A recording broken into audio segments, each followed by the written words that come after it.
wafanyikazi 5 walikuwa wanafanya kazi, walikuwa wanajenga tangi ya maji ambayo ni ya iron sheets, lakini ilikuwa supported by the concrete pillars. Kampuni yenyewe inaitwa Pulp and Paper Company Limited, hapa pande ya Milimaini, mahali inaitwa Saiso area.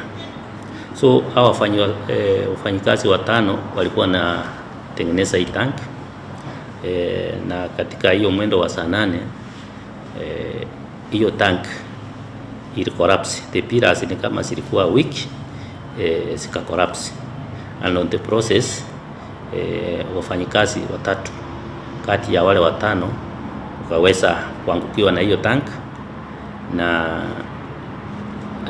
2 walikufa papo hapo.